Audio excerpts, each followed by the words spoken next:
Rico Elias turun dari kereta mewah dengan beg pakaian masih di tangan apabila melihat lampu merah dan biru berputar menentang fasad batu rumah banglonya di Damansara Heights. Sebuah kereta peronda polis diletakkan di hadapan pagar dengan enjin terpasang dan pintu terbuka. Dua orang pegawai berpakaian seragam berdiri di kaki lima, memegang lengan seorang wanita. Rico mengambil masa 3 saat untuk mengenalinya karena dia tidak pernah melihatnya seperti itu. Itu adalah Chikmah, Mahsuri binti Abdullah, wanita yang membersihkan rumahnya dan menjaga anak-anaknya sejak 2 tahun lalu. Dia berdiri di antara kedua-dua pegawai, tangannya digari di hadapan badan. Baju seragam kelabu lusuh dan sengit, seolah-olah seseorang telah menariknya dengan kasar. Sanggul yang sentiasa kemas kini sengit, dengan beberapa helai rambut jatuh ke wajahnya yang sembam dan merah. Matanya terpaku ke lantai dengan ekspresi yang bukan rasa bersalah maupun malu, tetapi sesuatu yang lebih teruk air muka, seseorang yang tahu sesuatu yang tidak adil sedang berlaku, tetapi tidak mempunyai kuasa untuk menghentikannya. Kedua-dua lengan memeluk erat kaki Mahsuri, seperti melepaskannya bermakna jatuh ke dalam kehampaan. Di situ ada Emir dan Syahmi. Emir menangis dengan wajah terbenam pada kain baju Mahsuri. Dengan tangisan tersumbat dan berterusan kanak-kanak yang sudah lama menangis sehingga suara mereka hilang, Syahmi turut menangis, tetapi matanya terbuka luas, memandang polis dengan kemarahan yang sepatutnya tidak wujud pada wajah seorang budak lelaki berusia 4 tahun. Dia menjerit dengan suara parau, "Jangan bawa dia pergi. Chikmah tak buat apa-apa. Jangan bawa dia pergi." Rico melepaskan bagnya. Bag itu jatuh ke atas kaki lima dengan bunyi gedebuk yang tiada siapapun dengar kerana jeritan Syahmi memenuhi seluruh jalan. "Apa yang berlaku di sini?" tanya Rico. Suaranya kedengaran tegas kerana otaknya masih belum memproses apa yang dilihat oleh matanya. Apa yang dilihatnya tidak masuk akal. Salah seorang pegawai memandang Rico dari atas ke bawah. "Tuan Elias?" "Ya, saya." "Apa yang berlaku?" Polis itu melingkari tali pinggangnya dengan gerakan perlahan yang terasa sangat tenang bagi Rico. "Tuan, istri Tuan telah membuat laporan kepada Balai Polis atas tuduhan kecurian bersyarat.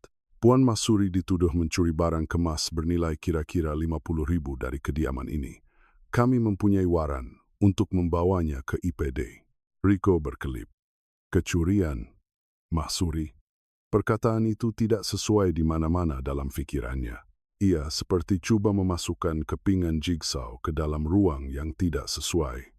Mahsuri, wanita yang membuka pintu rumahnya jam 6 pagi dan menutupnya jam 8 malam selama 2 tahun.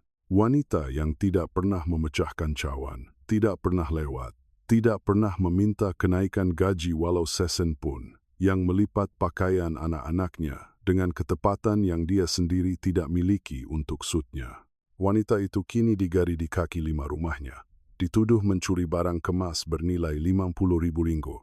Ketika itulah Claudia melihatnya. Istrinya berdiri di bingkai pintu utama, kedua-dua tangan bersilang di dada, rambut lurusnya yang sempurna jatuh di bahu, kuku yang baru dinai warna merah anggur gelap, dan ekspresi yang Rico tidak tahu bagaimana untuk mentafsirkannya pada saat itu, tetapi yang kemudian, jauh kemudian, akan dia ingat dengan kejelasan yang akan mengganggu perutnya air muka, seseorang yang melihat rancangan berfungsi tepat seperti yang dirancang. Claudia tidak kelihatan cemas, tidak bimbang, tidak terkejut, dia berpuas hati. Tetapi Rico belum melihatnya. Dia masih belum mempunyai alat untuk melihat apa yang ada di hadapannya, kerana dia telah bertahun-tahun tidak benar-benar melihat apa yang berlaku di dalam rumahnya sendiri. "Claudia, apa yang berlaku? Apa semua ini?" tanyanya sambil berjalan ke arahnya. Claudia menurunkan lengannya sambil mengeluh penuh perhitungan. "Apa yang sepatutnya berlaku?" "Rico, saya sudah beritahu awak, perempuan itu tidak boleh dipercayai. Saya periksa peti barang kemas saya pagi ini, dan 3 barang hilang. Kalung berlian yang awak berikan sempena ulang tahun perkahwinan kita, anting-anting zamrud, dan gelang emas. Semuanya hilang. Dan satu-satunya orang yang mempunyai akses ke bilik tidur utama selain kita adalah dia." Rico memandang Mahsuri. Mahsuri mengangkat kepalanya buat kali pertama sejak dia tiba. Gari logam itu telah meninggalkan kesan merah pada pergelangan tangannya, garisan yang dapat dilihat oleh Rico dari tempat dia berdiri, garisan yang terukir dalam ingatannya sebagai sesuatu yang tidak sepatutnya wujud di tangan wanita itu. Mahsuri menatap tepat ke mata Rico dengan anak mata gelap yang biasanya tidak menampakkan apa-apa, yang biasanya tunduk dan bersopan santun, seperti yang sepatutnya bagi seseorang yang belajar sejak umur 16 tahun, bahwa di dunia ini ada orang yang boleh memandang mata Anda dan orang yang tidak boleh. Dia berkata dengan suara yang sedikit bergetar, tetapi tidak patah, "Saya tidak mencuri apa-apa, Tuan. Saya bersumpah demi anak-anak saya. Saya bersumpah demi kakak saya. Saya bersumpah demi memori ibu saya. Saya tidak mengambil apa-apa yang bukan milik saya." Seorang jiran dari seberang jalan keluar untuk melihat apa yang berlaku. Seorang wanita berjalan perlahan di kaki 5 dengan anjing kecil, memerhatikan adegan itu dengan rasa ingin tahu yang diselubungi kebimbangan oleh penduduk Damansara Heights. Lampu kereta peronda terus berpusing, melukis fasad batu dengan merah dan biru, seperti denyutan visual yang tidak berhenti. Syahmi melepaskan kaki Mahsuri dan berlari ke arah Rico. Dia berdiri di hadapannya dengan tangan terkepal dan pipi basah kuyup, menjerit dengan kemarahan yang datang dari lubuk hatinya. "Ayah, suruh mereka lepaskan dia. Cikmah bukan pencuri. Cikmah baik. Beritahu mereka, ayah, beritahu mereka lepaskan dia." Emir tidak melepaskan Mahsuri, malah memeluk lebih erat, menenggelamkan wajahnya pada seragam itu, menggigil dengan gegaran yang Rico rasakan pada tubuhnya sendiri, walaupun dia berada 3 meter jauhnya. Dan pada saat itu, ketika polis mula berjalan ke kereta peronda dengan Mahsuri di antara mereka, dan Emir berpegang pada seragam itu dengan kedua-dua tangan sehingga seorang pegawai terpaksa menolaknya perlahan, dan Syahmi memukul kaki pegawai itu dengan tangan kecilnya yang berusia 4 tahun sambil menjerit agar mereka melepaskan Mahsuri. Claudia memerhatikan dari pintu, tidak bergerak, tidak campur tangan, tidak memeluk anak-anaknya yang menjerit di kaki 5 rumah mereka sendiri. Rico merasakan sesuatu tidak kena dalam dirinya. Sesuatu yang dia belum dapat namakan, sesuatu yang berbentuk soalan yang tidak mau dia tanya, tetapi sudah tertanam di antara dada dan tekaknya, seperti tulang yang tidak boleh ditelan. Mengapa Claudia tidak memeluk anak-anaknya? Rico tidak masuk ke dalam rumah dengan segera. Dia berdiri di kaki 5 dengan Syahmi, memegang tangan kirinya, dan Emir melekat pada kaki kanannya. Melihat kereta peronda itu berlalu di jalan raya membawa Mahsuri dengan lampu yang berpusing semakin kecil, sehingga mereka membelok di sudut dan hilang. Syahmi meremas tangan bapaknya dengan kekuatan yang tidak sesuai untuk badan berusia 4 tahun. Emir menggeletar pada kain seluar sut itu seperti haiwan kecil yang telah dikeluarkan dari satu-satunya tempat dia rasa selamat. Rico mengangkat Emir dengan satu tangan dan memegang tangan Syahmi dengan tangan yang lain dan berjalan ke pintu. Claudia masih di situ, di bingkai pintu, dengan tangan bersilang dan postur yang Rico kenali dengan baik, postur seseorang yang telah membuat keputusan dan menunggu orang lain untuk bersetuju dengan keputusannya. Rico melepasi tanpa berkata apa-apa. Dia masuk ke ruang tamu, mendudukkan si kembar di sofa dan berlutut di hadapan mereka. Emir tidak memandangnya. Matanya terpaku pada pintu depan, seolah-olah dia menunggu Mahsuri muncul pada bila-bila masa. Syahmi memandangnya terus, dengan mata yang tidak tahu menyembunyikan apa-apa. "Mereka akan bawa Cikmah balik, ayah." Rico tidak tahu bagaimana untuk menjawab karena dia benar-benar tidak tahu. Dia tidak tahu sama ada Mahsuri mencuri atau tidak. Dia tidak tahu mengapa istrinya begitu tenang. Dia tidak tahu mengapa anak-anaknya kelihatan lebih hancur karena ketiadaan orang gaji itu berbanding kehadiran ibu mereka sendiri. Satu-satunya yang dia tahu ialah ada sesuatu yang tidak kena. Dan kepingan pertama yang tidak kena itu berada di dapur, menunggunya dengan segelas wine merah di tangan, seolah-olah tiada apa-apa yang berlaku. Rico masuk ke dapur. Claudia bersandar pada meja granit, memegang gelas di jari-jarinya dan telepon di tangan yang lain. Menyemak sesuatu di skrin dengan kebiasaan seseorang yang baru saja menyelesaikan urusan kecil, bukan seseorang yang baru saja menyebabkan wanita yang menjaga anak-anaknya ditangkap. "Jelaskan pada saya," kata Rico. Claudia meletakkan telepon di atas meja, mengeluarkan telepon bimbitnya sendiri, dan menunjukkan gambar kepada Rico. Itu adalah bahagian dalam laci berlapis baldu hitam yang kosong dengan lekukan, di mana barang-barang itu berada: sebuah kalung, sepasang anting-anting, sebuah gelang, 3 lubang kosong pada baldu, yang kelihatan seperti bukti yang mencukupi. "Barang kemas saya ada di situ, Rico, yang awak berikan kepada saya. Barangan kemas bernilai 50.000 yang hilang semasa awak berada di Kuala Lumpur menutup kontrak awak.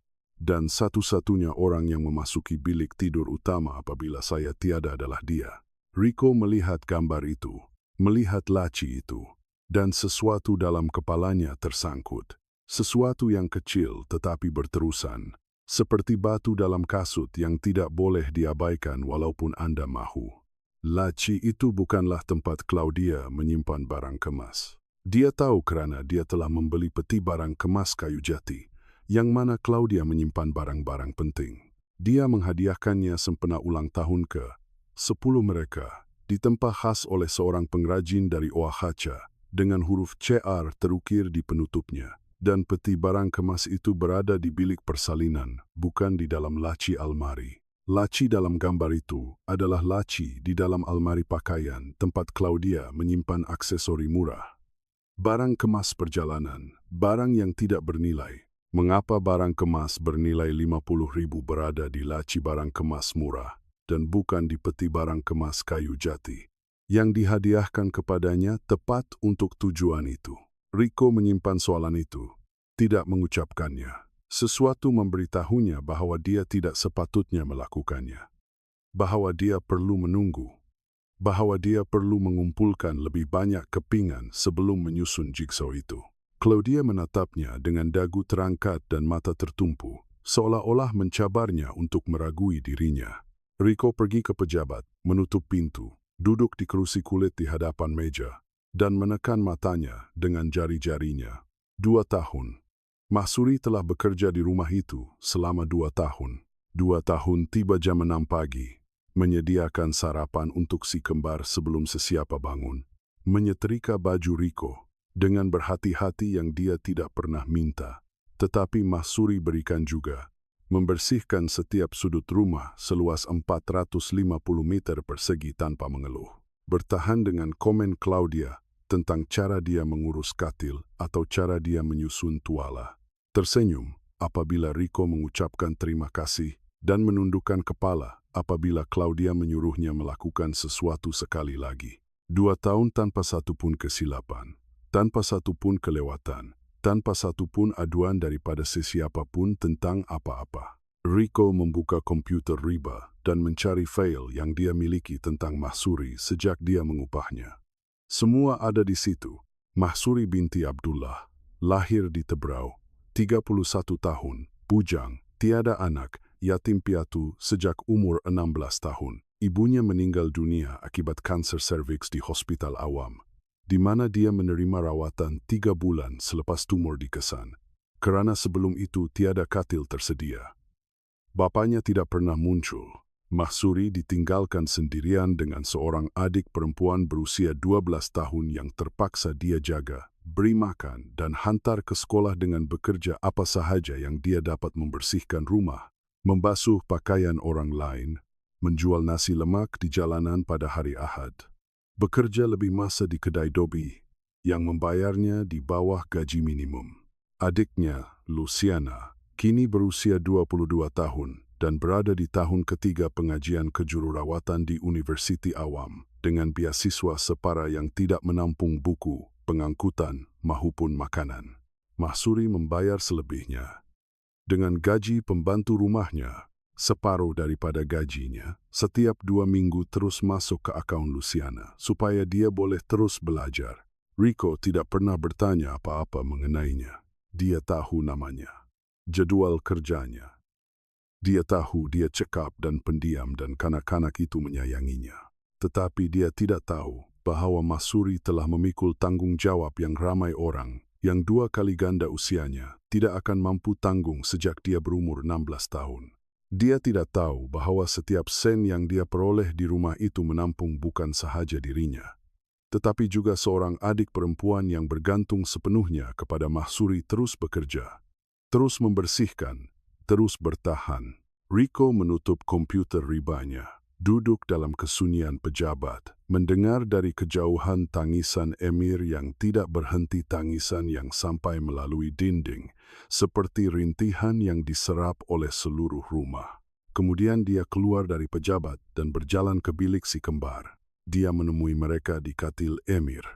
Syahmi berbaring di sebelah abangnya, memeluknya dengan satu tangan, memandang ke siling dengan mata kering, tetapi dengan ekspresi yang Rico tidak pernah lihat padanya. Itu adalah kemarahan yang tertahan, kemarahan seseorang yang tahu sesuatu yang buruk telah berlaku dan orang dewasa tidak menyelesaikannya.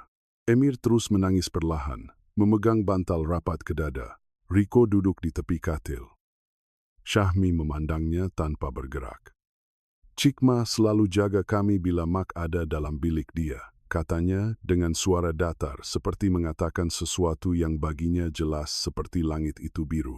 Rico merasakan sesuatu tersepit di perutnya. "Apa maksud kamu, Seba?" "Mak masuk bilik dia dan kunci pintu dan tak keluar, dan kami terbiar.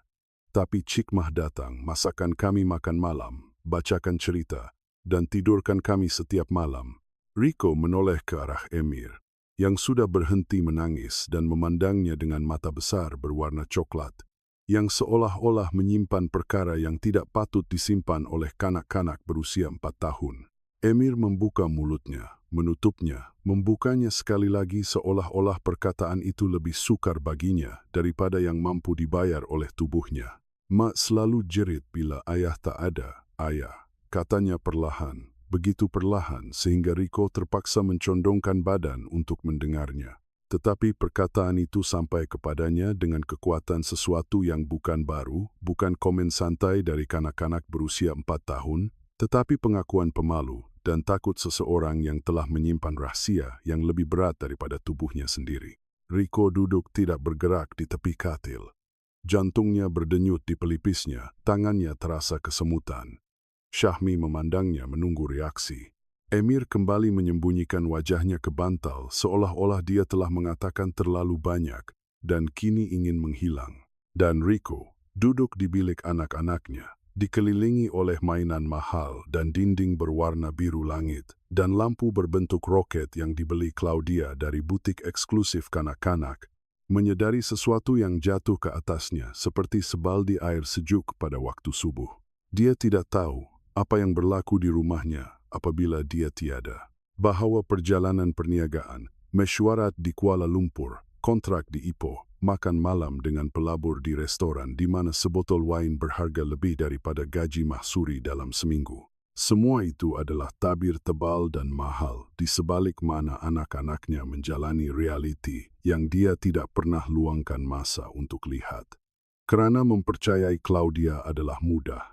Mempercayai Claudia membolehkannya melancong dengan tenang, menandatangani kontrak dengan tenang, tidur dengan tenang.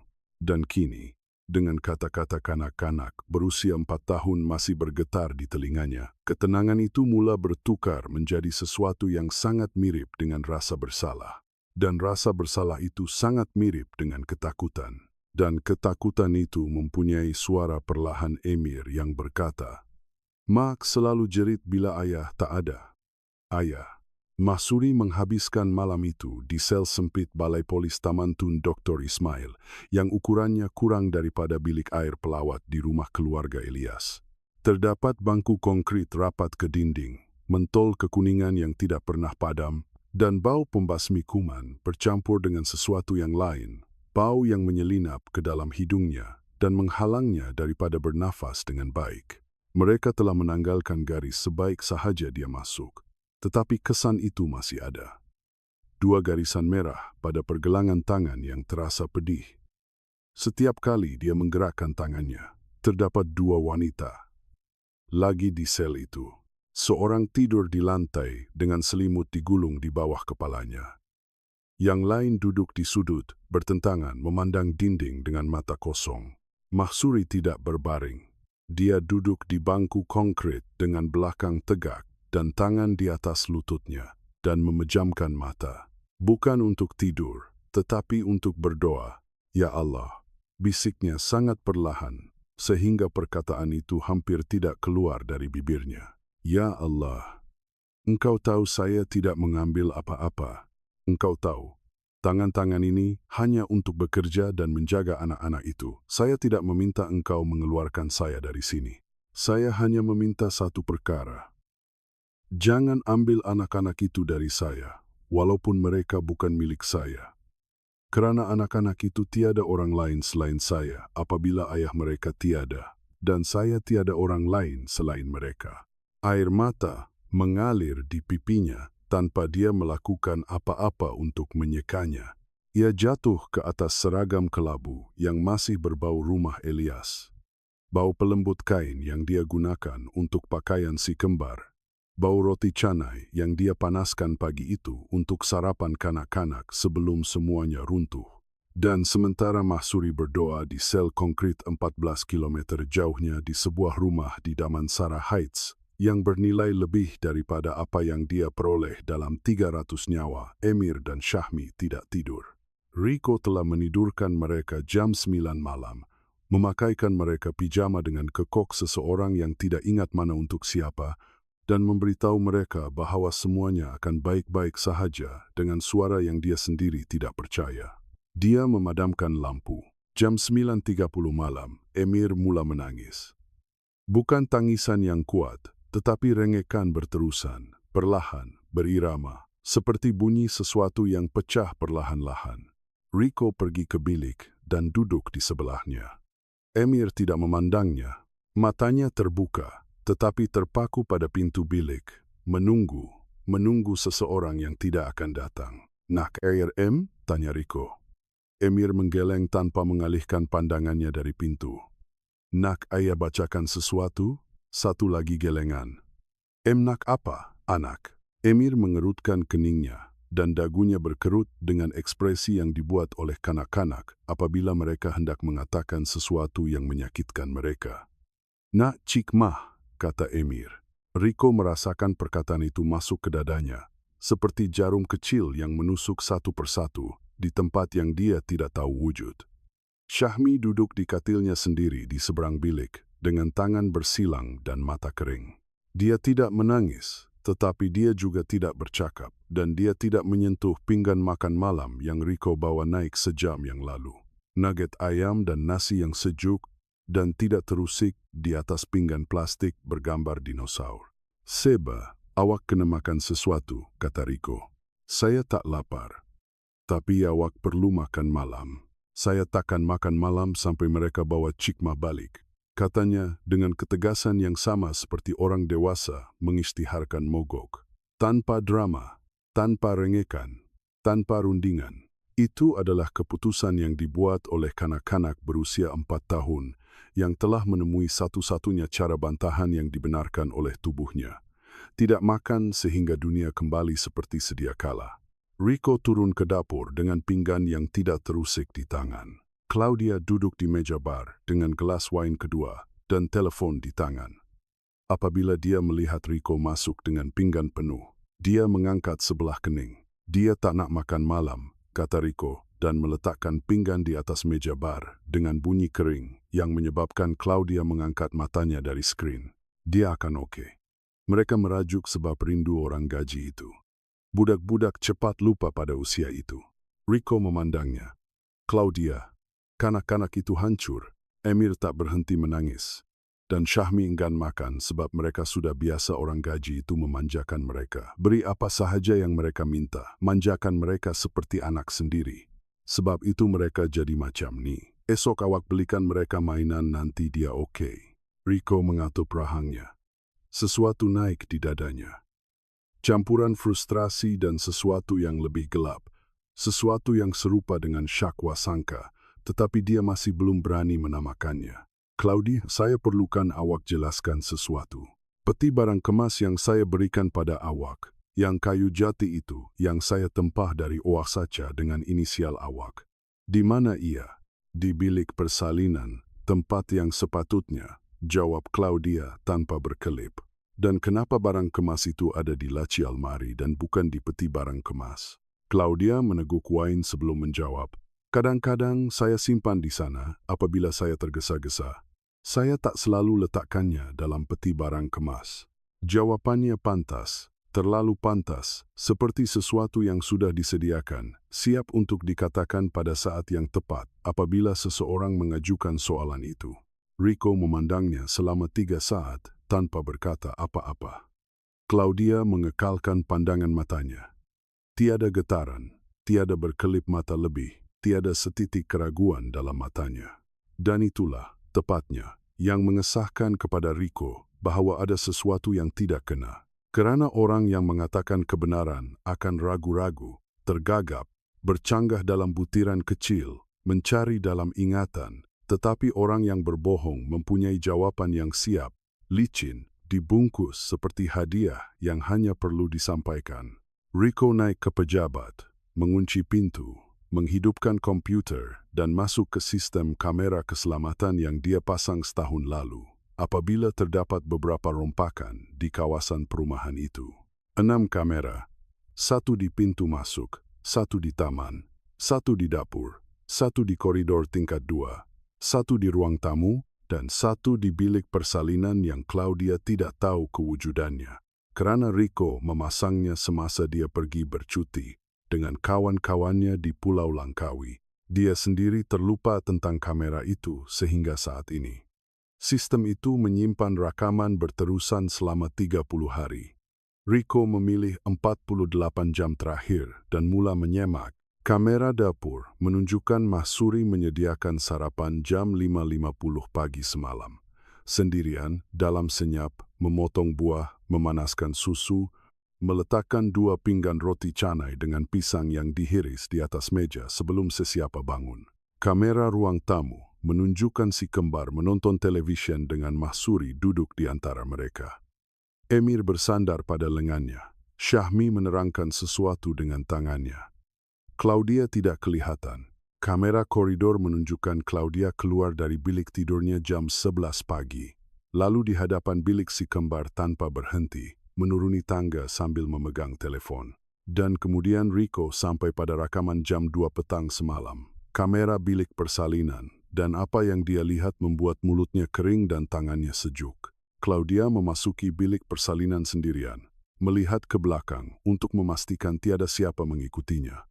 Berjalan ke almari pakaian, membuka laci atas, mengeluarkan kalung berlian, anting-anting zamrud, dan gelang emas dari peti kayu jati yang terletak betul-betul di sebelahnya, meletakkannya ke dalam laci almari pakaian. Kemudian, dia mengeluarkannya dari laci dan menyembunyikannya di dalam beg pakaian hitam yang berada di bahagian belakang almari, di belakang kot musim sejuk yang tidak digunakan di Kuala Lumpur.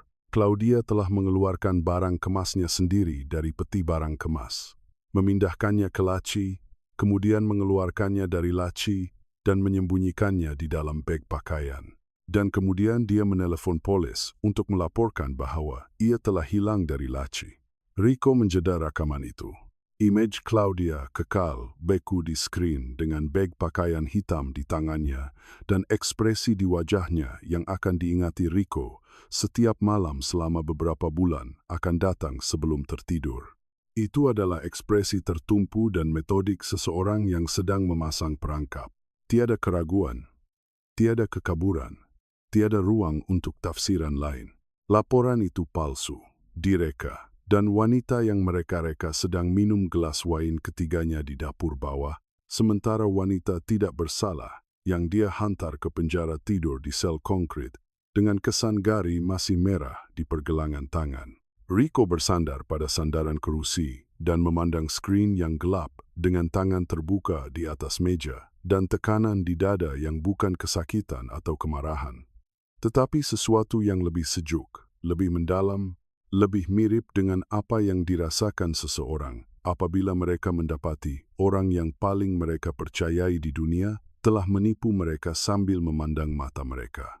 Dan dalam kesunyian pejabat, diredam oleh dinding dan pintu yang terkunci, bunyi tangisan Emir masih kedengaran. Rintihan lembut, berterusan, berirama, seperti jam yang mengira masa Mahsuri telah keluar dari rumah itu. Rico tidak tidur. Jam 5 pagi dia sudah duduk di pejabat dengan telepon di tangan, menunggu jam 7 untuk membuat panggilan yang akan mengubah segalanya.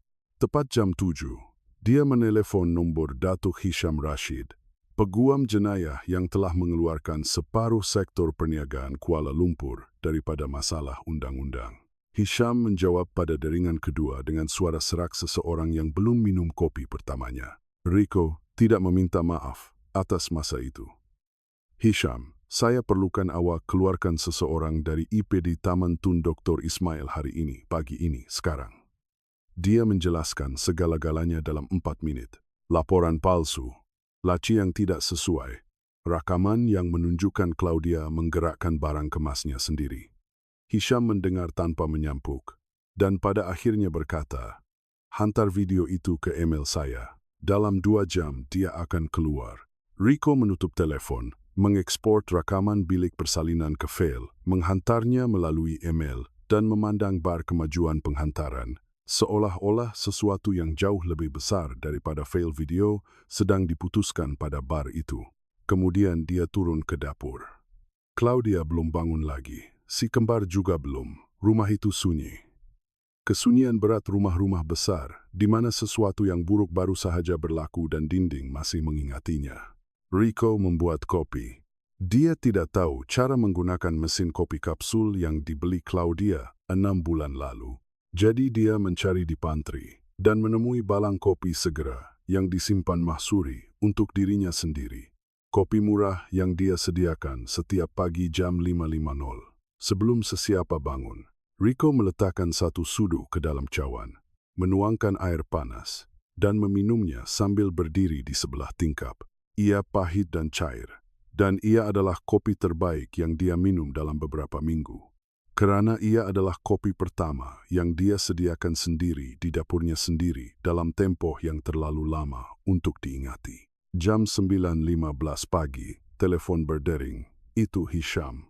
Sudah selesai. Laporan ditarik balik kerana kekurangan bukti dan dengan bukti video, siasatan awal telah dibuka terhadap istri Tuan atas tuduhan membuat laporan palsu. Puan Mahsuri telah dibebaskan.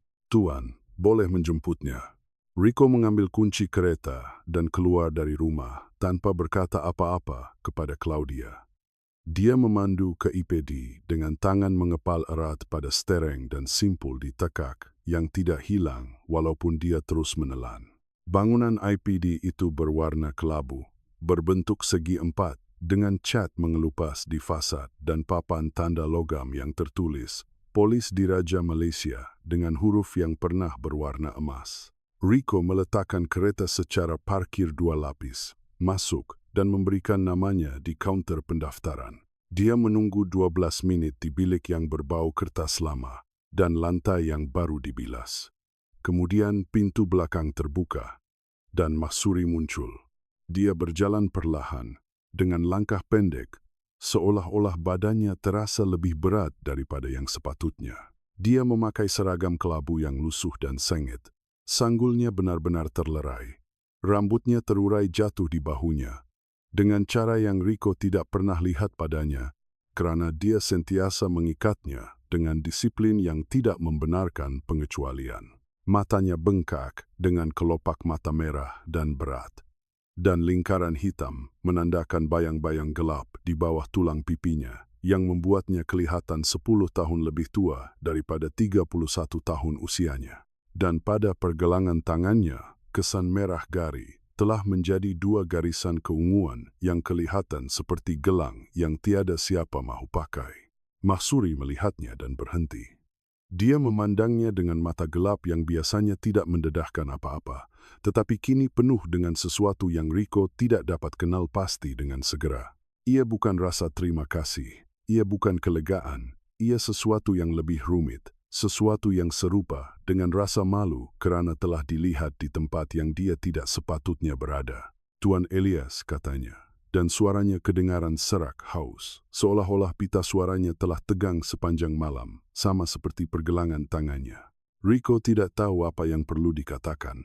Dia telah mempersiapkan dirinya secara mental selama 12 menit menunggu untuk mengatakan sesuatu yang bermakna, sesuatu yang setara dengan saat itu. Tetapi kini apabila dia berada di hadapannya, dengan rambut terurai dan kesan pada pergelangan tangan dan mata yang tidak mahu memandangnya, semua frasa itu menguap. "Jom balik, Mah." Itu sahaja yang keluar. "Anak-anak, tunggu." Mah Suri berjalan ke arah pintu keluar tanpa berkata apa-apa lagi. Dia menaiki kereta dan duduk di tempat penumpang dengan tangan di atas lutut dan pandangan terpaku pada papan pemuka. Dia tidak bertanya apa-apa, tidak meminta penjelasan, tidak menangis. Dia duduk tegak dalam senyap. Dengan maruah senyap yang mula difahami oleh Rico bukan kepura-puraan, tetapi perisai seseorang yang belajar terlalu awal bahwa dunia tidak memberikan kemewahan untuk runtuh apabila Anda mempunyai adik perempuan berusia 12 tahun untuk diberi makan dan kehidupan untuk diteruskan tanpa bantuan sesiapa. Rico memandu dalam senyap melalui jalan Parlimen, melalui Tasik Perdana, menaiki Bukit Damansara. Apabila kereta berhenti di hadapan rumah, Mah Suri melihat fasad batu itu dan buat kali pertama sejak dia meninggalkan IPD, sesuatu bergerak di wajahnya. Ia bukan senyuman. Ia sesuatu yang lebih kecil, lebih terkawal, sesuatu yang hidup di sudut bibir dan kilauan di mata. Dan ia bermaksud, "Anak-anak saya ada di sini." Rico membuka pintu rumah. Si kembar berada di ruang tamu. Syahmi melihat Mah Suri dan terhenti separuh saat, seolah-olah otaknya perlu mengesahkan bahwa apa yang dilihat oleh matanya adalah nyata dan bukan mimpi lain dari malam itu. Kemudian dia berlari. Dia berlari dengan kaki pendek dan lengan terbuka dan jeritan yang keluar dari tengah badannya. "Cik Mah." Dia memeluk Mah Suri begitu kuat sehingga Mah Suri terpaksa melangkah ke belakang agar tidak jatuh. Dia memeluk pinggang Mah Suri dengan kedua-dua lengannya dan menenggelamkan wajahnya ke perut Mah Suri dan menjerit lagi. Tetapi kali ini ia bukan jeritan ketakutan atau kemarahan, tetapi dari sesuatu yang kanak-kanak berusia 4 tahun masih tahu cara merasai, tanpa menyusahkannya dengan perkataan. Ia adalah kelegaan yang tulen, bersih, naluri kelegaan bahwa apa yang pecah telah kembali utuh. Emir tidak berlari. Emir berjalan. Dia berjalan perlahan dari ruang tamu ke pintu masuk dengan langkah berhati-hati seorang kanak-kanak yang telah belajar bahwa perkara baik kadang-kadang hilang tanpa notis, dan oleh itu, seseorang perlu mendekat dengan berhati-hati, jangan-jangan ia hilang lagi. Dia sampai ke Mah Suri. Memegang tangan kanan Mah Suri dengan kedua-dua tangannya dan tidak melepaskannya. Dia tidak berkata apa-apa, hanya memegangnya dengan kekuatan yang lembut dan berterusan, dengan mata besar berwarna coklat memandang ke atas. Terpaku pada wajah Mah Suri, seolah-olah mengesahkan bahwa dia utuh, bahwa dia ada di sini, bahwa dia tidak akan pergi lagi. Mah Suri, yang tidak menangis di IPD, yang tidak menangis di dalam kereta, yang tidak menangis di hadapan polis, mahupun di hadapan Rico, mahupun di hadapan sesiapa, berlutut di atas lantai marmer di pintu masuk rumah yang bukan miliknya, memeluk kedua-dua kanak-kanak yang bukan miliknya, dan menangis. Dia menangis seperti orang yang telah lama menahan sesuatu yang terlalu besar untuk badan yang menanggungnya. Dia menangis dengan bahu terketar-ketar dan wajah tenggelam di antara kepala si kembar, dengan tangan mencengkam belakang mereka, seolah-olah mereka adalah satu-satunya perkara sebenar di dunia yang selama 24 jam terakhir telah cuba meyakinkannya bahwa dia tidak berharga apa-apa. Rico memandang mereka dari pintu, tidak mendekat, tidak mengganggu, hanya bersandar di bingkai pintu dengan kunci kereta masih di tangan, melihat wanita itu berlutut di atas lantai rumahnya, memeluk anak-anaknya, dan dia tahu dengan kejelasan yang menyakitkan tulang rusuknya bahwa wanita ini tidak bersalah, bahwa dia sentiasa tidak bersalah, dan dia hampir membiarkannya repot di dalam sel, kerana lebih percaya pada kata-kata istrinya berbanding 2 tahun tingkah laku yang tidak dapat dicela. 20 menit kemudian, apabila si kembar akhirnya melepaskan Mahsuri dan Syahmi sedang melahap bijirin yang dia enggan makan malam sebelumnya, Riko bercakap dengan Mahsuri di dapur. Dia menjelaskan bahawa laporan itu telah ditarik balik, bahawa terdapat bukti bahawa barang kemas itu tidak pernah dicuri. Dia tidak memberitahunya tentang rakaman itu lagi, kerana itu adalah sesuatu yang dia mesti selesaikan terlebih dahulu dengan Claudia. Mahsuri mendengar tanpa menyampuk, dengan tangan di atas meja, dan mata terpaku pada titik antara singki dan tingkap. "Saya mahu awak tinggal, Mah," kata Riko. "Tetapi saya tidak mahu awak tidur di tempat di mana awak tidak berasa selamat lagi. Saya ada sebuah apartemen yang tidak saya gunakan di Bandar Baru Bangsar. Ia kecil, tetapi ada segalanya. Awak boleh tinggal di sana sementara perkara selesai." Mahsuri memandangnya dan dalam mata yang Riko baru mula belajar membaca, dia melihat sesuatu yang tidak dijangkakannya. Ia bukan rasa terima kasih. Ia adalah penentangan.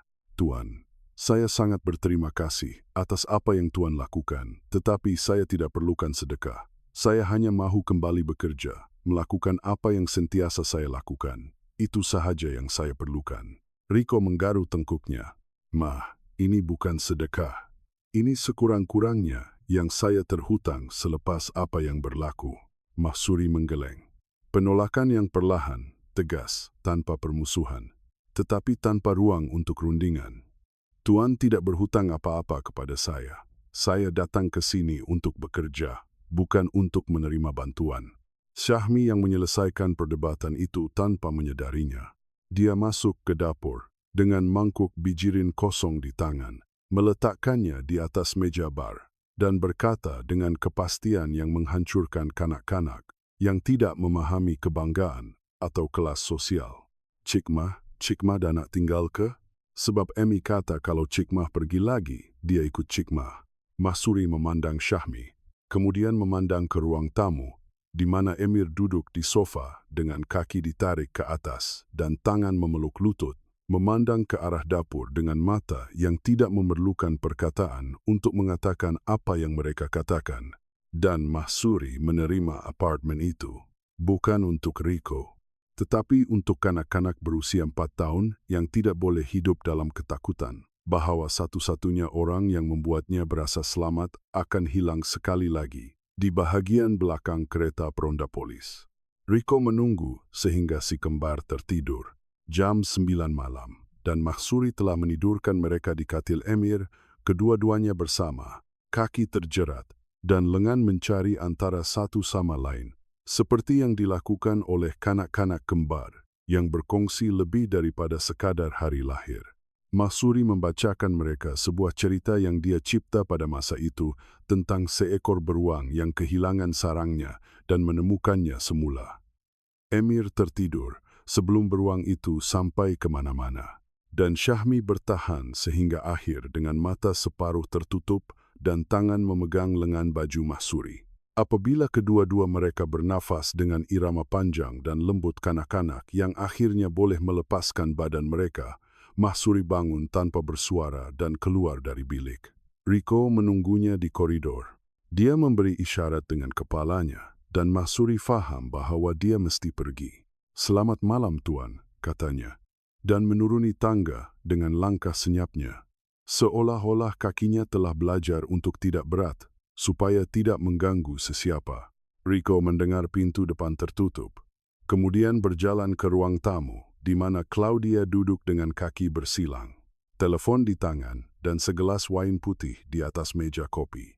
Ada sesuatu yang hampir tidak senonoh dalam ketenangan ini, fikir Riko. Cara istrinya boleh duduk menyemak media sosial dan minum wain 12 jam, selepas menghantar seorang wanita yang tidak bersalah ke penjara. Riko duduk di hadapannya di sofa tunggal, meletakkan komputer ribanya di atas meja kopi dan membukanya.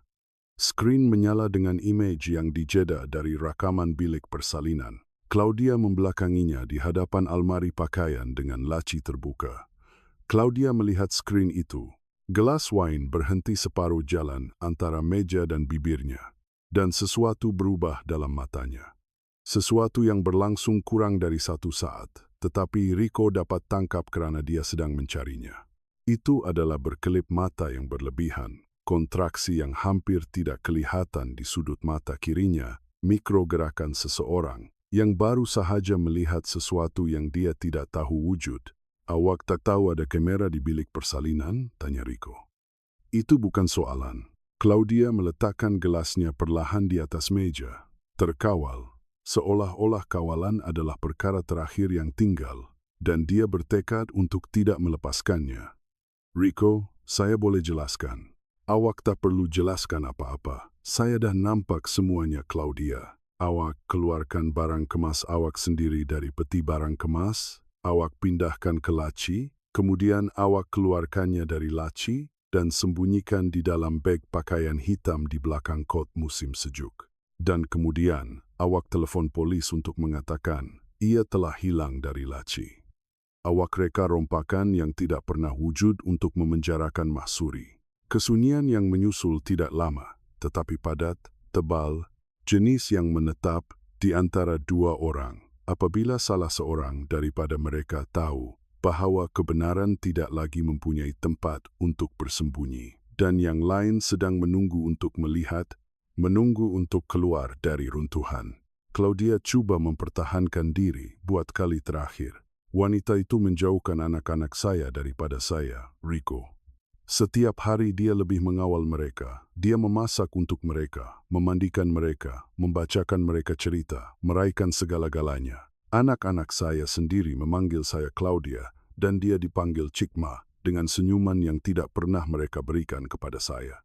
Adakah awak tahu bagaimana rasanya apabila anak-anak awak lebih sukakan orang gaji?" Suaranya meninggi pada akhirnya, syarat dengan sesuatu yang mungkin kesakitan, jika ia tidak dibalut dengan lapisan tebal harga diri yang terluka dan kemarahan yang tidak ditujukan kepada sesiapa khususnya, tetapi kepada keseluruhan situasi, kepada ketidakadilan, kerana melahirkan 2 kanak-kanak yang tidak memandangnya dengan penuh kasih sayang. Rico mendengar tanpa menyampuk.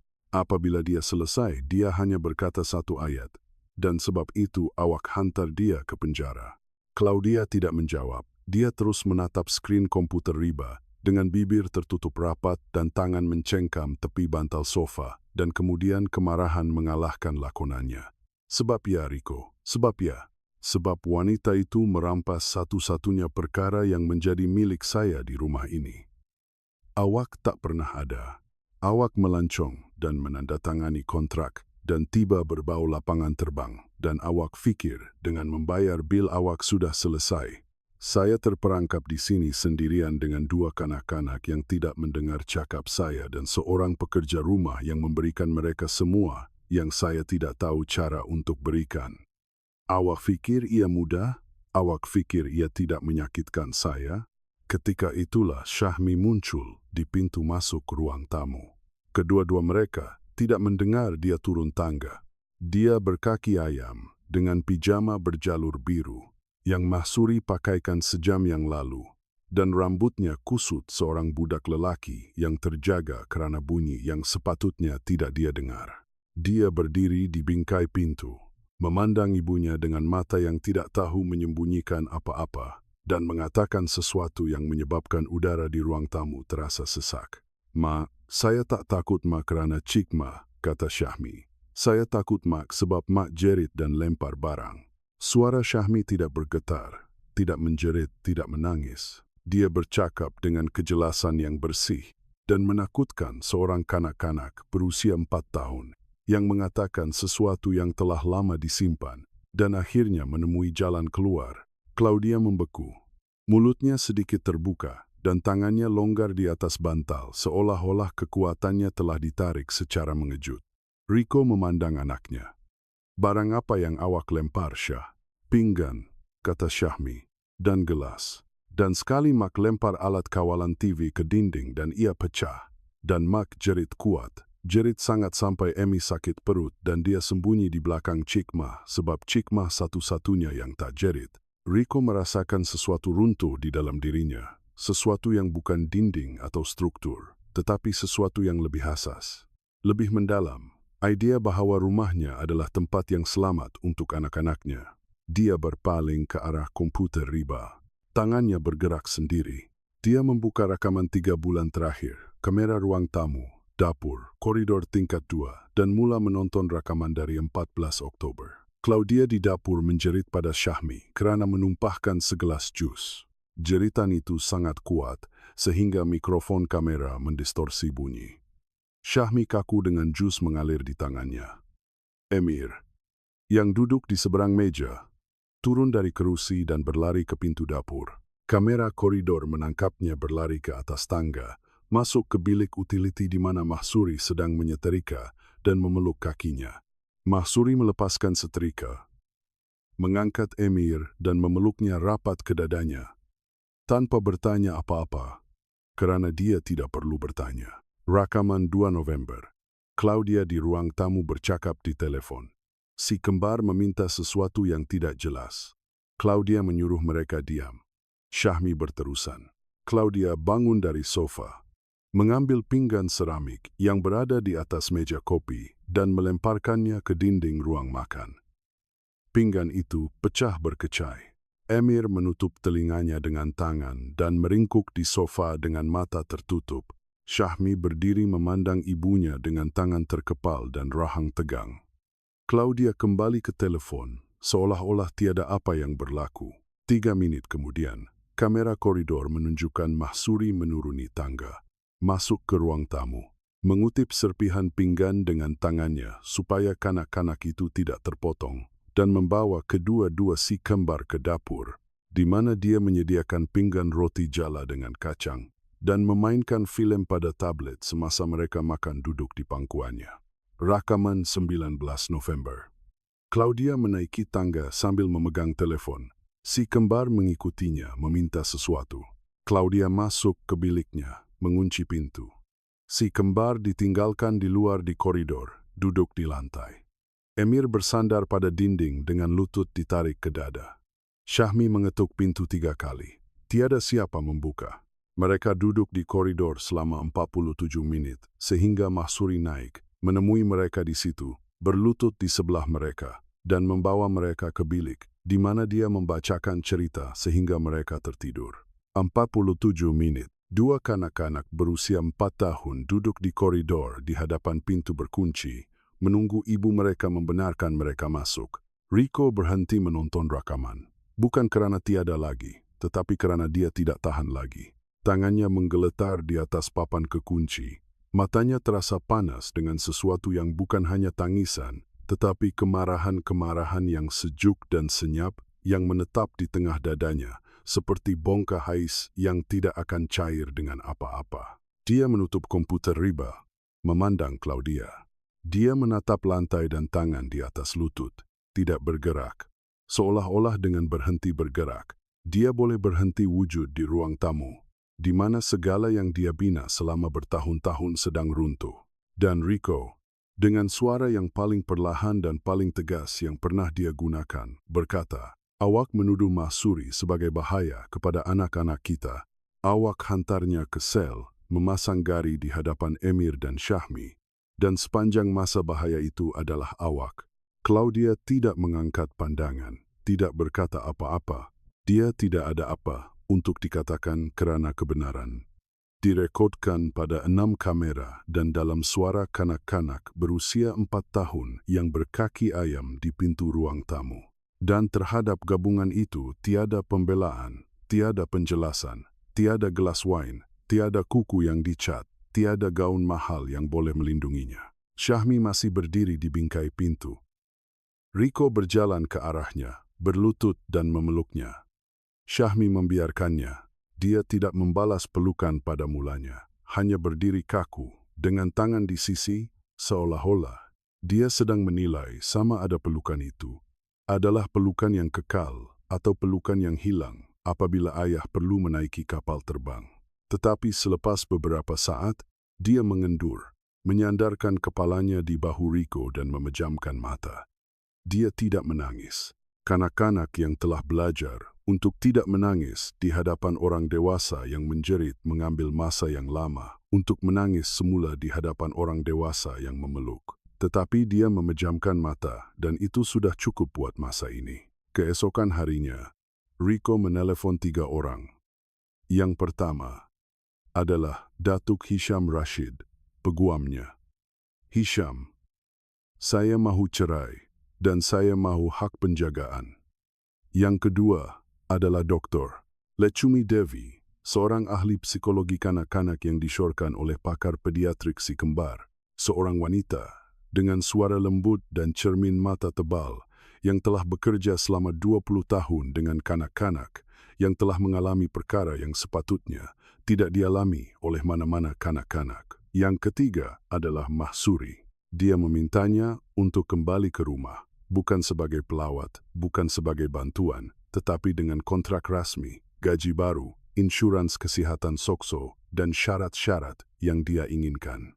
Mahsuri mendengar dalam senyap dari apartemen di Bandar Baru Bangsar, di mana dia menghabiskan malam pertamanya di atas katil yang bukan bangku konkrit sel maupun tilam nipis bilik sewa di Tebrau. Dia menerima dengan satu syarat sahaja. Jangan biarkan Puan, Claudia, ada di rumah apabila saya pulang bersama anak-anak. Saya tidak mahu mereka melihat pergaduhan lagi.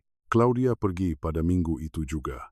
Tiada jeritan. Tiada pinggan dibaling ke dinding, tiada adegan di hadapan kanak-kanak. Terdapat perbualan 40 menit di pejabat dengan pintu tertutup, dari mana Rico keluar dengan mata merah dan Claudia keluar dengan beg pakaian. Dia pergi ke rumah ibunya di Bangsar. Proses undang-undang berjalan dengan kelajuan senyap, perkara yang mempunyai bukti yang mencukupi. Hisham membentangkan rakaman kepada hakim keluarga. 6 video. 6 tarikh yang berbeza, 6 momen yang didokumentasikan tentang seorang wanita menjerit, membaling objek, mengurung anak-anaknya yang berusia 4 tahun di sebalik pintu berkunci. Hakim melihat 3 yang pertama dan tidak perlu melihat 3 yang lain. Hak penjagaan sementara diberikan kepada bapa dengan sekatan pertemuan untuk ibu, sehingga dia melengkapkan penilaian psikologi dan program terapi yang diselia. Claudia menerima syarat-syarat itu, bukan kerana dia bersetuju, tetapi kerana peguamnya sendiri menjelaskan bahawa alternatifnya lebih teruk. Jika kes itu dibawa ke perbicaraan dengan rakaman itu, dia bukan sahaja akan kehilangan hak penjagaan selamanya, tetapi dia juga boleh menghadapi pertuduhan mendera kanak-kanak. Hari pertama Mahsuri kembali ke rumah adalah pada hari Selasa. Dia tiba jam 6 pagi seperti biasa, dengan sanggul yang kemas dan seragam kelabu yang diseterika. Tetapi kali ini, dia membawa sesuatu yang Rico tidak pernah lihat sebelumnya. Sebuah beg kain tersandang di bahunya, dengan 2 buku cerita kecil yang dia beli dari gerai di stesen LRT dengan wangnya sendiri. Ini untuk budak-budak. Katanya apabila Rico memandangnya dengan ingin tahu, supaya kita ada cerita baru sebelum tidur. Si kembar turun jam 7. Syahmi melihatnya dari tangga dan berlari turun. Tetapi di tengah jalan dia berhenti seolah-olah sesuatu menahannya dari dalam. Dia berdiri di anak tangga terakhir, memandangnya dengan ekspresi yang Rico tidak pernah lihat padanya. Ia bukan kegembiraan atau kelegaan, ia adalah kehati-hatian. Kehati-hatian seorang kanak-kanak yang telah belajar bahawa orang yang disayangi boleh hilang tanpa notis, dan oleh itu, setiap kepulangan mesti disahkan sebelum disambut. Cik Mah, katanya, dan suaranya lebih perlahan daripada biasa. Mereka takkan bawa Cik Mah pergi lagi kan?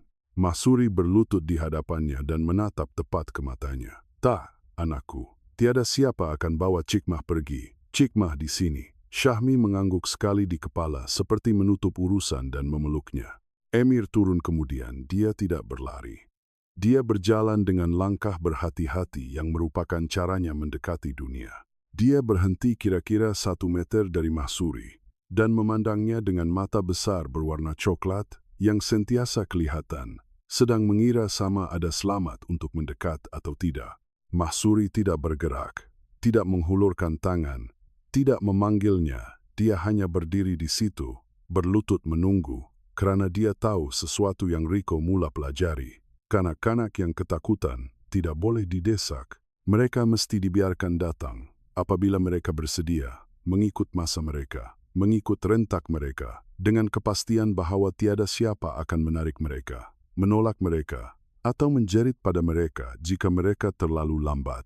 Dan Emir mendekat perlahan-lahan, langkah demi langkah, sehingga dia cukup dekat untuk menghulurkan tangan dan menyentuh lengan baju seragam Mahsuri dengan hujung jarinya, seolah-olah mengesahkan bahwa ia adalah sebenar, bahwa ia kukuh, bahwa ia bukan salah satu daripada perkara yang muncul dan hilang apabila seseorang menutup mata mereka. Mahsuri tidak bergerak. Emir menyentuh lengan baju, kemudian tangan, kemudian lengan, dan apabila dia akhirnya yakin bahwa Mahsuri benar-benar ada di sana, dia jatuh ke arahnya dengan seluruh berat badannya yang kecil dan memejamkan mata. Terapi bermula minggu berikutnya. Dr. Lechumi akan datang setiap hari Selasa dan Khamis jam 4 petang. Dia akan duduk di lantai bilik permainan dengan si kembar dan bermain dengan mereka selama 1 jam. Dia tidak mengajukan soalan langsung. Dia tidak meminta mereka bercakap tentang apa yang telah berlaku. Dia memberikan mereka plastisin, krayon, blok kayu, dan membiarkan mereka melakukan apa sahaja yang mereka mahu, sementara dia memerhati. Dan kadang-kadang dia akan memberikan komen lembut tentang apa yang mereka bina atau lukis. Syahmi membina menara yang sangat tinggi dengan blok-blok itu, dan kemudian merobohkannya, dan berulang kali bina dan roboh. Bina dan roboh. Dr. Lechumi memberitahu Riko bahwa ia adalah perkara biasa, bahwa ia adalah cara kanak-kanak memproses situasi di mana mereka merasakan mereka tidak mempunyai kawalan. Mengulangi kitaran di mana mereka memutuskan apabila sesuatu jatuh dan apabila ia dibina semula. Emir melukis dalam senyap dengan konsentrasi berkerut seorang kanak-kanak yang meletakkan sesuatu di atas kertas yang tidak boleh dia nyatakan dengan perkataan. Suatu hari, Dr. Lechumi memintanya untuk melukis keluarganya. Emir mengambil sekrayon coklat dan melukis 4 bentuk. Yang pertama tinggi dengan garis biru yang merupakan tali leher ayah. Yang kedua lebih kecil, dengan bulatan kelabu di sekeliling badan yang merupakan seragam cikmah. Yang ketiga dan keempat adalah 2 bentuk yang sama saiznya. 1 melekat pada bentuk tali leher, dan 1 lagi melekat pada bentuk seragam. Seba dan saya, katanya sambil menunjuk. Dokter. Lechumi melihat lukisan itu dan kemudian bertanya. Mark. Emir terdiam seketika, kemudian mengambil sekrayon merah dan melukis 1 bentuk yang lebih kecil, terpisah dari yang lain di sudut bawah helaian. Dia tidak melukis lengan. Dr. Lechumi menunjukkan lukisan itu kepada Riko petang itu. Kanak-kanak melukis dunia seperti yang mereka rasakan, bukan seperti yang mereka lihat, jelasnya. Emir berasa keluarganya adalah 4 orang. Tuan, Cikmah, abangnya, dan dia. Ibunya hadir, tetapi jauh dan tidak dapat memeluk mereka. Itulah maksud bentuk tanpa lengan di sudut. Riko melihat lukisan itu dan merasakan sesuatu tersepit di dadanya dengan tekanan yang bukan baru, tetapi kini mempunyai bentuk dan warna. Ia adalah sekrayon merah di sudut helaian kertas. Minggu-minggu berlalu, dengan kelambatan yang baik yang dimiliki oleh proses penyembuhan, kelambatan yang tidak boleh dipercepatkan, kerana asas baru perlu kering sebelum seseorang boleh membina di atasnya. Riko belajar menyediakan sarapan. Ia tidak berjaya baginya. Pada hari pertama dia membakar telur, dan Syahmi memberitahunya dengan kejujuran mutlak bahwa telur cikmah tidak berbau seperti tayar. Mahsuri ketawa dari pintu dapur. Ketawa pendek yang terlepas sebelum dia sempat menutup mulutnya dengan tangan. Dan itu adalah kali pertama Riko mendengar dia ketawa dalam 2 tahun. Dia mengajar Riko cara mengecilkan api dan menggerakkan telur dengan gerakan lembut supaya tidak melekat. Dan Riko membuatnya semula. Dan kali ini, Syahmi memakannya tanpa komen, yang merupakan caranya mengatakan ia boleh diterima. Emir, yang masih makan dalam diam, mengangkat ibu jari tanpa mengangkat pandangan dari pinggan.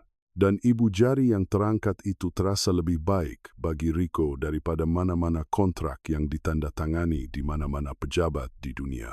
Mahsuri menyusun rutin rumah dengan kecekapan yang kini Rico dapat lihat dengan mata baru.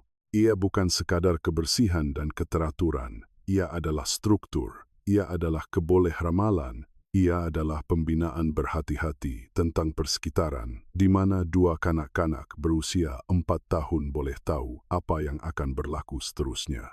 Jam 7 sarapan, jam 8 sekolah, jam 3 makan tengah hari, jam 4 terapi atau bermain, jam 7 makan malam, jam 8 cerita, jam 8.30, tidur setiap jam di tempatnya, setiap aktiviti pada masanya. Setiap peralihan diumumkan lebih awal, supaya tiada siapa yang takut dengan perubahan mendadak. Kerana itulah yang diperlukan oleh kanak-kanak yang telah hidup dalam huru-hara. Mereka perlu tahu bahawa dunia mempunyai keteraturan yang tidak akan musnah apabila seseorang mempunyai hari yang buruk. Dan dalam rutin itu, sesuatu mula berubah dalam diri Emir. Ia bukan perubahan yang dramatik atau momen dramatik yang boleh ditunjuk dengan jari. Ia adalah sesuatu yang beransur-ansur, sesuatu yang dapat dilihat dalam butiran yang hanya boleh dilihat oleh seseorang yang memerhatikannya dengan teliti. Dia berhenti berjalan rapat ke dinding. Apabila melintasi koridor, dia berhenti meringkuk apabila seseorang meninggikan suara di televisyen. Dia berhenti mencari Mahsuri dengan matanya setiap kali pintu dibuka. Suatu hari, 3 minggu selepas Claudia pergi, Rico sedang duduk di ruang tamu membaca email di telepon apabila dia merasakan sesuatu di kakinya. Dia melihat ke bawah dan menemui Emir berdiri di sebelah sofa.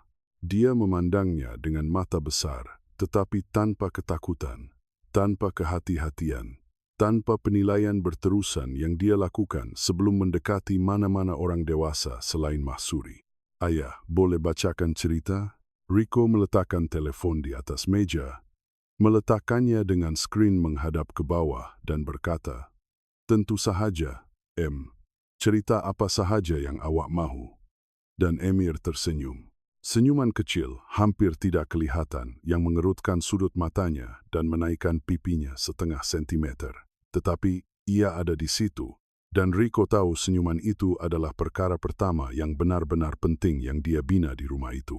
2 tahun berlalu. 2 tahun yang tidak diukur dalam kontrak yang ditandatangani, atau meter persegi yang dibina, atau angka akaun bank, tetapi dalam perkara yang lebih kecil dan lebih berharga. Dalam kali pertama Emir mengucapkan selamat pagi tanpa diminta. Dalam kali pertama Syahmi kalah dalam perlawanan bola sepak dan tidak marah, tetapi berjabat tangan dengan pasukan lawan di padang MPPJ. Kali pertama Rico pulang sebelum jam 5 petang, dan si kembar tidak memandangnya dengan terkejut. Tetapi dengan kebiasaan seseorang yang melihat sesuatu yang berlaku setiap hari, Emir mencapai umur 6 tahun dan mula darjah 1 di sekolah awam berhampiran rumah, kerana Rico memutuskan bahawa anak-anaknya akan membesar dikelilingi oleh kanak-kanak dari semua tempat dan bukan sahaja kanak-kanak yang sama seperti mereka. Pada hari pertama sekolah, Mahsuri menemaninya sehingga ke pintu bilik darjah. Emir berjalan dengan beg galas biru mudanya yang sedikit terlalu besar dan kasut barunya yang masih menyebabkan lepuh. Dan apabila dia sampai di pintu masuk bilik darjah, dia berhenti. Mahsuri berlutut stakatinya. "Awak okey, anak?" Emir mengangguk, tetapi tidak bergerak. Dia berdiri di pintu memandang ke dalam, di mana 28 kanak-kanak yang tidak dikenalinya duduk di kerusi yang disusun dalam barisan, bercakap antara satu sama lain dengan tenaga bising dan tidak teratur yang dimiliki oleh bilik darjah pada jam 8 pagi.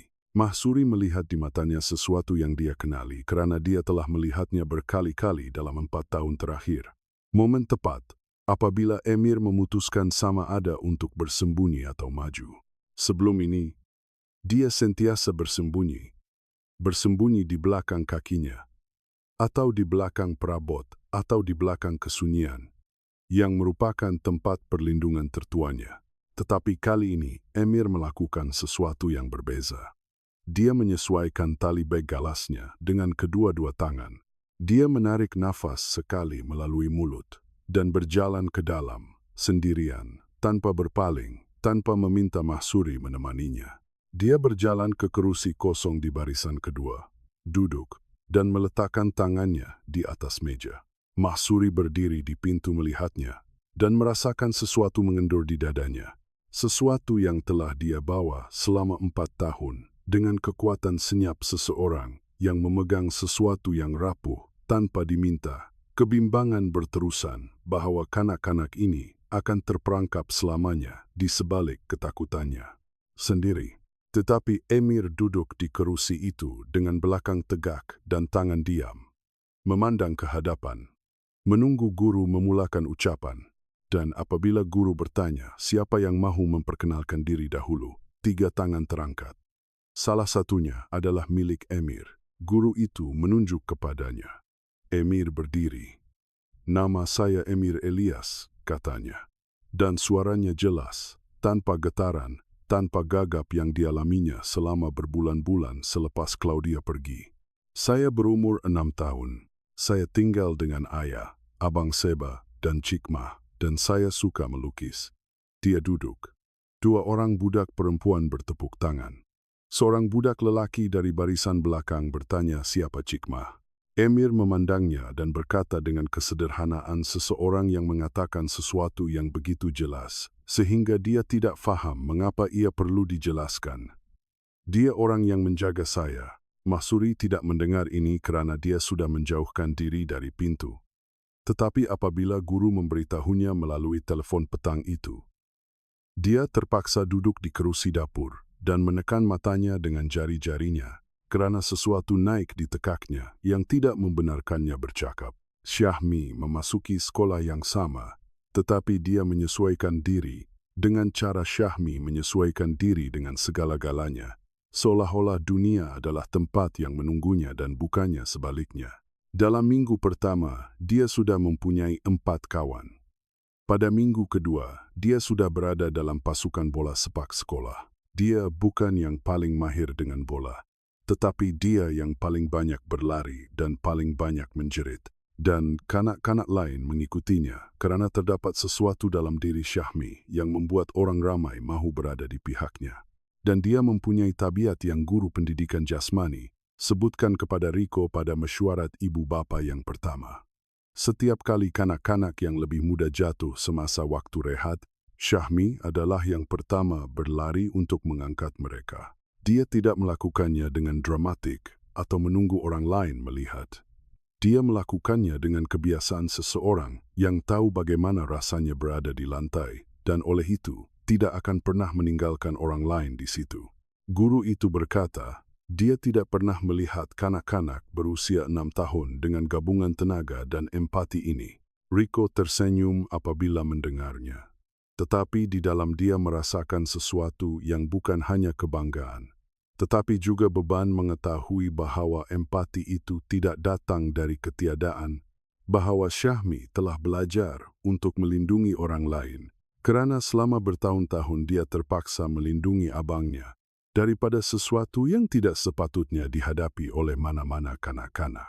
Mahsuri masih berada di rumah, tetapi jawatan-jawatannya telah bertukar kerana Riko enggan terus memanggilnya pembantu rumah. Apabila apa yang dia lakukan melebihi sebarang deskripsi kerja yang wujud, dia kini adalah penyelaras rumah tangga dengan gaji yang cuba ditolak oleh Mahsuri 3 kali mengatakan ia terlalu banyak, dan dengan faedah yang termasuk insurans perubatan, bonus tahunan, ACE, perkutian, dan sumbangan bulanan yang Riko depositkan ke dalam akaun simpanan atas namanya tanpa pengetahuannya. Kerana dia tahu jika dia memberitahu Mahsuri, dia akan menolaknya kerana harga diri dan ada perkara yang boleh dilakukan tanpa meminta kebenaran apabila niatnya tulen. Dan Luciana, adik perempuan Mahsuri, lulus kejururawatan pada hari Khamis bulan Mei dalam upacara di auditorium universiti yang berbau bunga kertas dan minyak wangi murah dan kebanggaan keluarga. Mahsuri hadir dengan gaun pinjaman yang sedikit terlalu panjang dan mata penuh dengan sesuatu yang tidak memerlukan nama. Riko juga hadir. Dia duduk 2 baris di belakang Mahsuri tanpa dijemput, kerana Hisham telah memberitahunya tentang tarikh itu, dan Rico memutuskan bahwa dia mahu berada di sana. Apabila Luciana melintasi pentas dengan jubah dan topi akademik serta diploma di tangannya, Mahsuri bangun dari kerusi dan bertepuk tangan dengan tangan terbuka dan mata tertutup. Dan Rico melihat dari belakang bahunya, bergetar dengan tangisan yang kali ini bukan kerana kesakitan atau ketakutan atau ketidakberdayaan, tetapi kerana sesuatu yang hanya dimiliki oleh beberapa orang di dunia, mendapat hak istimewa untuk merasai kepastian bahwa pengorbanan itu berbaloi. Luciana turun dari pentas, berjalan ke arah Mahsuri dan memeluknya. Dia tidak mengucapkan terima kasih. Tidak perlu. Pelukan itu mengatakan segalanya. Rico mengurangkan perjalanannya separuh. Kontrak yang sebelum ini memerlukan kehadiran fisikal kini dirundingkan melalui persidangan video, dan yang tidak boleh ditangguhkan diselesaikan dalam perjalanan sehala dengan penerbangan pergi jam 6 pagi dan penerbangan pulang jam 8 malam.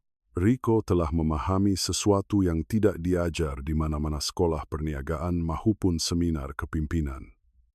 Pembinaan terpenting yang akan dia lakukan dalam hidupnya tidak diperbuat daripada konkrit dan keluli, tetapi daripada rutin, daripada makan malam jam 7, daripada cerita sebelum tidur, daripada pagi menyediakan telur orak-arik yang kini tidak lagi hangus. Dia makan malam bersama si kembar setiap malam. Tidak kira sama ada dia letih, tidak kira sama ada dia mempunyai 47 ml yang belum dijawab, tidak kira sama ada pasaran hartanah runtuh dan rakan kongsi panik. Jam 7 malam, Rico Elias duduk di meja dapur dengan Emir di sebelah kirinya dan Syahmi di sebelah kanannya. Dan Mahsuri menyenduk makan malam kepadanya dengan tangan yang kini tidak mempunyai kesan gari, tetapi kesan biasa seseorang yang bekerja dengan bermaruah setiap hari dalam hidupnya. Ia berlaku pada suatu pagi bulan November. Mahsuri berada di dapur jam 5.50. Seperti biasa, menyediakan bekal makan tengah hari si kembar, lilin Dewi Guadalupe, yang telah diletakkan di sebelah tingkap apabila dia kembali ke rumah, menyala dengan nyalaan orennya yang biasa, berkelip di atas gambar kecil dan lusuh yang dibawa Mahsuri bersamanya dari Tebrau. Rico turun lebih awal daripada biasa dan mendapati dia berlutut di hadapan lilin, dengan mata tertutup dan tangan bersatu, menggumamkan sesuatu yang dia tidak sempat dengar, tetapi yang dia tidak perlu dengar untuk faham. Ia adalah rasa terima kasih. Terima kasih untuk kanak-kanak yang tidur di atas, untuk adik yang kini sudah mempunyai diploma jururawat, untuk bumbung di atas kepalanya, untuk tangan yang bebas daripada gari, untuk kehidupan yang terus menyakitkan di tepinya. Tetapi yang di tengahnya, tepat di tengahnya, mempunyai sesuatu yang kukuh dan hangat yang sangat mirip dengan kedamaian. Rico menunggu sehingga dia selesai. Apabila Mahsuri membuka matanya dan melihatnya berdiri di pintu dapur, dia cepat-cepat bangun, melicinkan seragamnya dengan tangannya, seperti yang selalu dia lakukan apabila seseorang menemuinya pada saat yang dia rasa pribadi. Maafkan saya, Tuan. Saya sedang menyediakan bekal. Rico menggelengkan kepalanya. Jangan minta maaf, Mah. Dan dia terdiam seketika mencari perkataan yang telah dia mahu katakan selama berbulan-bulan, tetapi yang tidak pernah menemui saat yang tepat untuk keluar. Mah, awak telah menyelamatkan anak-anak saya daripada sesuatu yang saya tidak tahu pun sedang berlaku. Saya melancong, menandatangani kontrak, menjana wang, dan pada masa yang sama anak-anak saya menjalani sesuatu yang tidak sepatutnya dialami oleh mana-mana kanak-kanak. Dan satu-satunya orang yang melindungi mereka, satu-satunya yang menjadi penghalang di antara mereka, dan apa yang menyakiti mereka adalah awak. Itu tidak boleh dibayar dengan wang, itu tidak boleh dibayar dengan kontrak, atau dengan apartemen, atau dengan kenaikan gaji. Itu dibayar dengan berada di sana, dan itulah yang awak lakukan sejak hari pertama. Mahsuri menatapnya dengan mata gelap yang Rico telah belajar membaca dalam 4 tahun. Mata-mata yang tidak mendedahkan apa-apa apabila dia tidak mahu dan yang mendedahkan segalanya apabila dia memutuskan untuk percaya.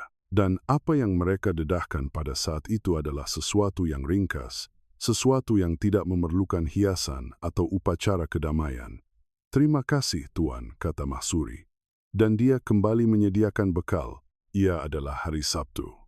Hari Sabtu bulan Maj, dengan matahari masuk melalui tingkap dapur, dan bau coklat panas dengan kayu manis memenuhi seluruh rumah, seperti selimut yang boleh dihirup. Emir duduk di meja dapur, dengan buku nota terbuka dan pensel yang dia gigit di antara giginya, sambil memikirkan jawaban untuk masalah matematik. Syahmi berada di seberang meja, dengan buku bacaan yang sepatutnya dia baca, tetapi yang dia abaikan karena dia lebih sibuk melukis padang bola sepak di sudut helaian dengan pen yang dia keluarkan dari laci dapur tanpa meminta izin. Mahsuri berada di hadapan dapur mengacau periuk coklat dengan sudu kayu. Sudu lama yang dia bawa dari Tebrau. Apabila dia kembali ke rumah, dan dia enggan menukarnya dengan mana-mana sudu baru yang dibeli Riko, karena sudu itu adalah milik ibunya. Dan perkara yang merupakan milik ibu yang telah meninggal dunia, tidak ditukar dengan apa-apa di dunia. Coklat itu mendidih perlahan dengan buih lembut, yang bunyinya seperti perbualan antara susu dan koko. Dan Mahsuri menambah sedikit lagi kayu manis, karena Syahmi sentiasa mengatakan ia kurang kayu manis, walaupun dia menambah 2 kali ganda. Emir mengangkat kepalanya dari buku nota. "Cikmah, berapa 7 plus 8? Awak rasa berapa?" jawab Mahsuri tanpa berpaling. Kerana dia telah belajar bahwa Emir tahu jawabannya, dia hanya perlu seseorang untuk mengesahkan bahwa adalah baik untuk mencarinya. Emir mengira dengan jarinya di bawah meja tempat dia fikir, tiada siapa yang melihat, walaupun Mahsuri sentiasa melihatnya. 15, katanya. Mahsuri mengangguk. "Bagus, anakku." Syahmi mengangkat pandangannya dari padang bola sepak.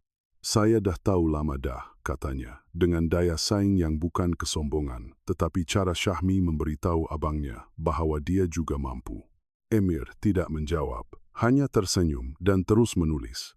Dan senyuman itu, senyuman yang 2 tahun lalu tidak wujud, yang 2 tahun lalu terkubur di bawah lapisan demi lapisan ketakutan dan kesunyian, dan malam bersembunyi di sebalik seragam Mahsuri, supaya jeritan tidak sampai kepadanya.